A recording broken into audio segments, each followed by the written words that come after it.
Hello, welcome to Workspace Invaders. Today we're going to be invading the workspace of Brad, who is the CEO of a company called BrewDonkey, who run tours around the different craft beer breweries of Ottawa, Canada. So here's Brad telling us a little bit more about these adult field trips. My name is Brad. I'm from BrewDonkey Tours. We're a bus tour company in Ottawa, Ontario, Canada, where we operate trips that help people get to local craft breweries. We've been running them since 2013. The tours are informational, educational, experiential, and they definitely get you some beverage alcohol as well. So Brad's got a whole team of people who are actually giving the tours, but from an operations perspective, he is coordinating the whole thing himself. There's no other admin staff. So to achieve this huge feat of logistics, he has got a whole bunch of Typeforms helping him with data admin tasks. Today we're going to be talking about one of the ones which sees the most action, which is his legal rights waiver Typeform, which is something that everyone has to sign or fill out before they come on a beer bus. And it's really cool for two reasons. Firstly, it eclipses the need for legal rights waiver software, because the dedicated software can actually be quite expensive. And secondly, it's part of a very clever workflow which automatically takes the names of people who've signed up for the legal rights waiver and adds them to the register for the person joining a tour on any given day, which saves a lot of data entry time. So first off, here's Brad just going to tell us a little bit about what a rights waiver is and why he needs one. It's essentially a waiver of rights so that our guests understand that we expect them to take care of themselves. And also that we're letting them know that we don't expect to be sued afterwards. And the knowledge, we luckily have no experience with being sued, which is, knock on wood, but we don't. We have been told by many lawyers that Ottawa's full of lawyers, and we've had many lawyers take our tours and say, well-written waiver. By the way, you know that it would not hold up in court just because waivers don't hold up in court if you are being sued. That being said, we want them to understand that we care, as I mentioned, about taking care of them, and that we expect them to take care of themselves. So armed with the knowledge that legal rights waivers are more about preventing you from trying to sue than actually legally stopping you from doing it, Brad set about trying to find the easiest way to make sure that everyone on his beer buses had signed something. At first he had paper waivers, but then the stacks and stacks of them started piling up, and he had to get a massive filing cabinet, and it just didn't seem very scalable. So next up he tried legal rights waiver making software, but the dedicated software is kind of expensive. You often have to pay per entry, which also didn't seem very scalable. So here is why in the end he decided to go with Typeform. And to me, it didn't make sense that I should be paying per entry as opposed to for the service to store. It doesn't cost much to store a couple of kilobytes. So looking into that, I discarded a couple of waiver companies, knowing what I knew about the rights to sue and how they still were in place. And we opted for something that allowed us to keep track very well, and that would allow us to use the information afterwards effectively and compile it easily. So, and something that worked on every platform, which, and at that point, we found that Typeform had an annual or a monthly fee that wasn't related to number of entries. And we were then in a position where if we built it in Typeform and we knew it would have that ability to be used on any platform, whether it be computer or phone or tablet, and we'd be able to export it because your organization also works pretty tightly with Zapier. So there you have it. It's really cost effective to create your rights waiver in Typeform. And as Brad mentioned, there's some really handy integrations that can speed up your workflows too. So the very clever thing that he managed to do is kind of hook up this Typeform to Airtable. so that whenever someone fills it out, he's got all of their information automatically saved in a chart, which means he doesn't have to separately compile like a bunch of email addresses of who's attending a tour today and what their phone numbers and email addresses are to get in contact with them. It's a little bit complicated to explain, so we've got a chart to show you how this works. Hello. So it all basically starts with the Typeform, the rights waiver Typeform, and that is embedded in Shopify.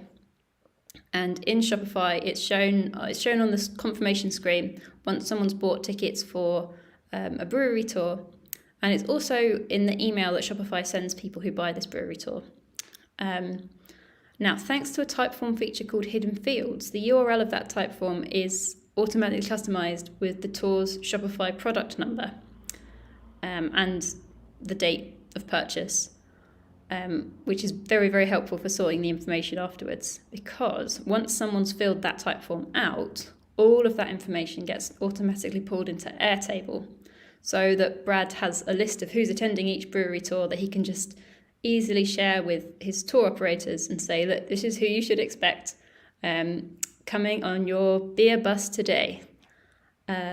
So pretty cool. It just saves so much time. Here's what the Typeform looks like. So BrewDonkey logo on the front, and then making sure that you're old enough to drink. Just asking you what your name is. And then a little code of conduct to make sure that you're, you know that you're not meant to do anything too bananas whilst you're enjoying all this beer.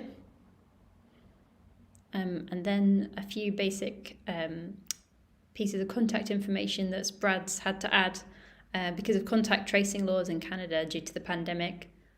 So just number and email address.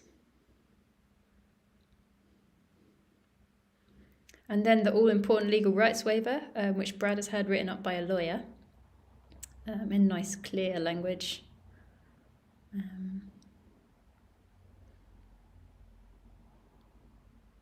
You have to click accept to be allowed on the tour. And then finally, a little bit of lead generation. Would you like to sign up for his newsletter? And then that's it, nice and simple. So this is what the URL of this Typeform would look like. It looks kind of disgusting, it's all complicated, but that is because of these incredibly useful things called hidden fields.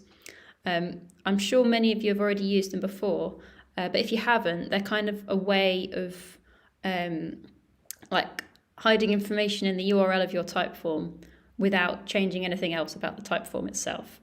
So, for instance, like it just gives you a string of X's in your Typeform that you can replace with any information that you would like to know about the Typeform submission. So, for instance, this hidden field is tour code equals and then a bunch of X's. So Brad would hide the tour code up here. So this might say, tour code equals and then whatever the code is. And similarly with the date, this bunch of X's he would swap for whatever the date was of the purchase of whoever bought this order, and then you can swap this for the order number. And all this means is that when this Typeform is filled out, you're going to know the tour code, the date, and the order number to associate it with. If that's not clear yet, then here's Brad going over it and showing us what that looks like in practice. But what we're using it for is to capture the information from when the person booked coming out of our booking software, which is Shopify. So we collect their tour code, the date of the tour itself, and the order number. Afterwards, that allows us to know somebody who's signed a waiver, which group they belong to, which tour they're on, and the date that they're touring, which allows us to sort it within Airtable. Now, here's an example of a waiver link that has been sent out. The waiver itself looks exactly the same as any other waiver, except as you can see in the address bar, it has been populated with OT 120321, which is the tour code. The date has been populated with the date of the tour, our tour codes oftentimes match the date, with some extra numbers in the beginning. And then the order number, which is our BD 12106, that is that person's order number. So each one of those was populated by our Shopify store. Each one of those is a variable in Shopify that we then place into a hyperlink. So clearly that's a really useful amount of information to just have casually hidden in the URL of your Typeform, and it makes sorting the data afterwards just so much easier. But I suppose my question would then be, is Brad having to go through and enter the purchase date and tour code and all the rest of it like manually to every single Typeform he sends out? And of course the answer is no. He's found a very clever way to get Shopify to do that for him. So here is where all of that information is found in Shopify, just to set the scene for how he does that. So you can see here on our screen, we have our All About the Booze tour, which is 2 breweries plus a haunted experience at a farm.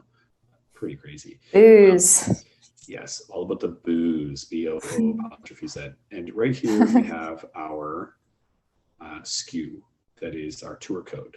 So we're transferring that. And Shopify knows that if I put in, item ordered SKU, it puts that where it needs to.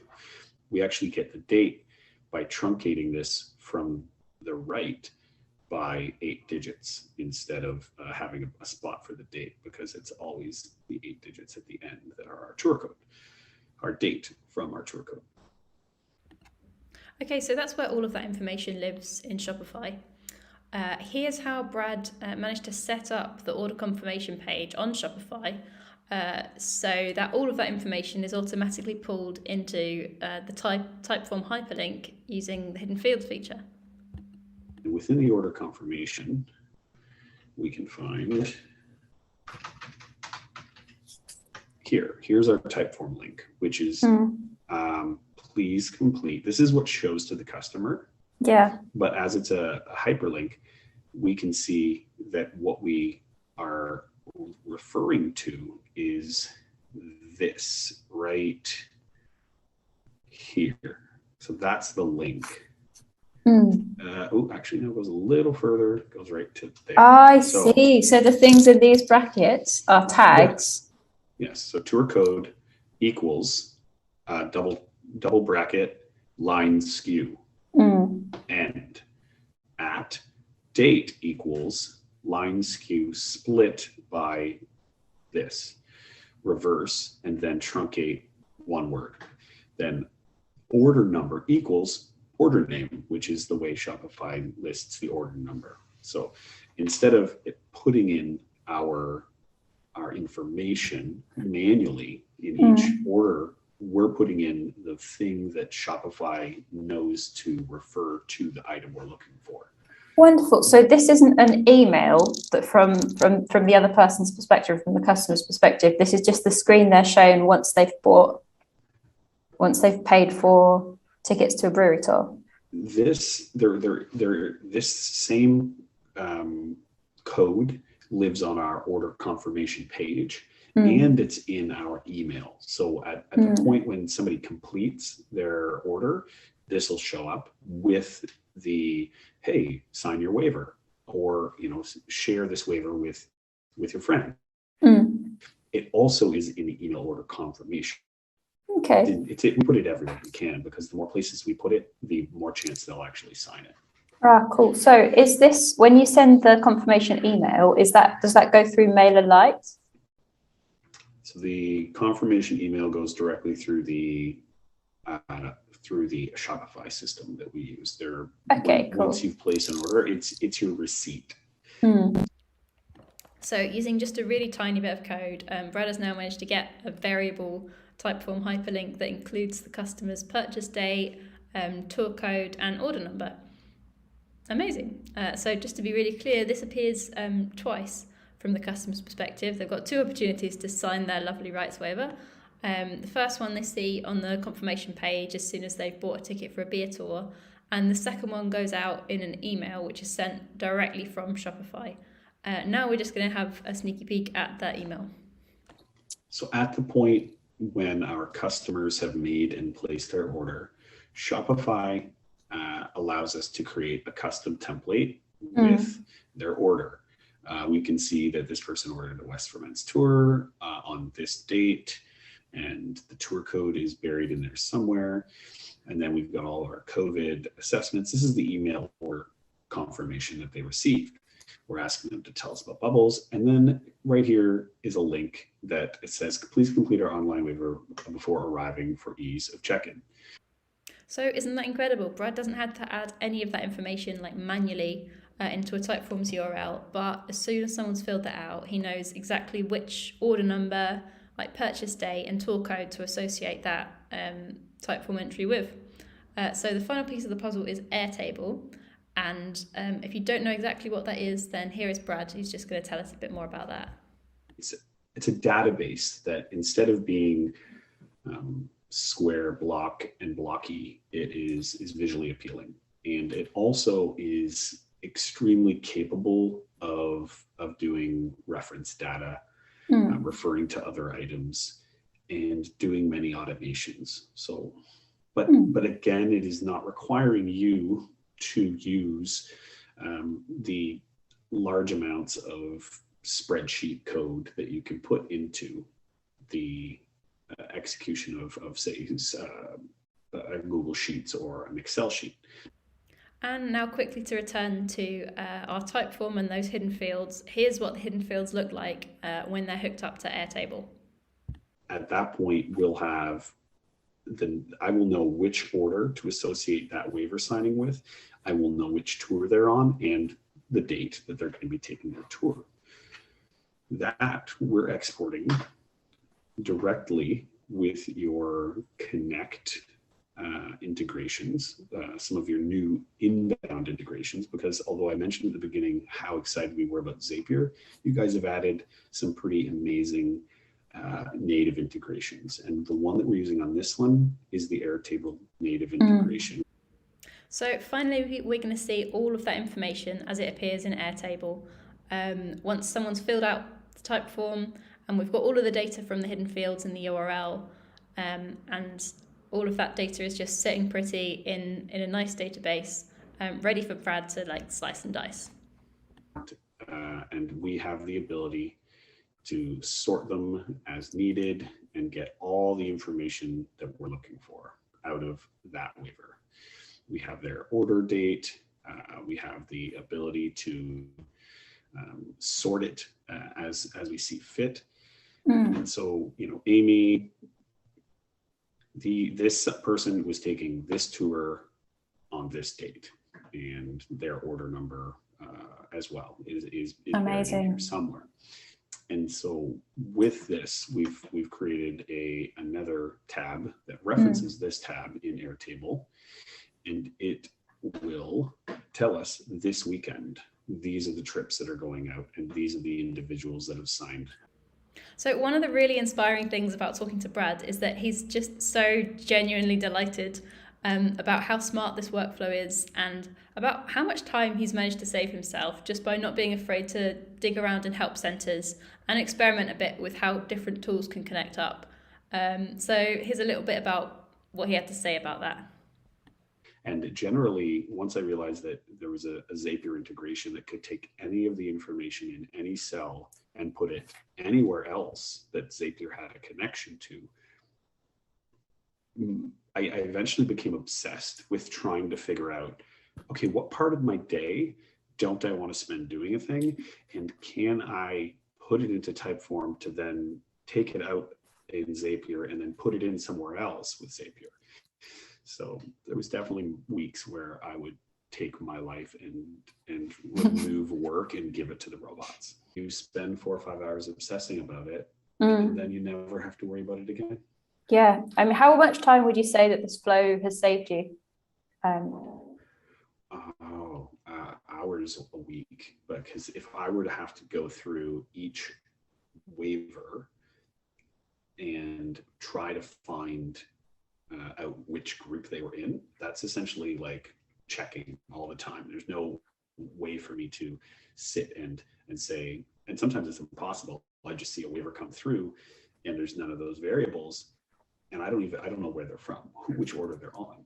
So then what it saves us is the day of the tour, asking people, did you sign your waiver? And then we have to look it up and try to find them in the Airtable collection of all of ours. So it saves a lot of work, and it makes our check-in process smoother. And it means that I don't have to sit here and just look at names and numbers all day. So yeah, Brad said it himself. I mean, this whole workflow took him maybe a few hours, like maybe an afternoon, to set up, a little bit of faffing around in help centers. But now it pretty much does the job of a virtual assistant. You know, it saves him hours of work every week, and it's also just much less likely to lose things or mix up someone's name and email address than if he or someone he employed was just sitting there transferring names from one spreadsheet to another. So if you work in events, then what an incredible example this is. And Brad, you're an absolute legend for coming and sharing it with us. Thank you so much for your time. And I hope the rest of you have all enjoyed watching this beery multitasking episode of Workspace Invaders.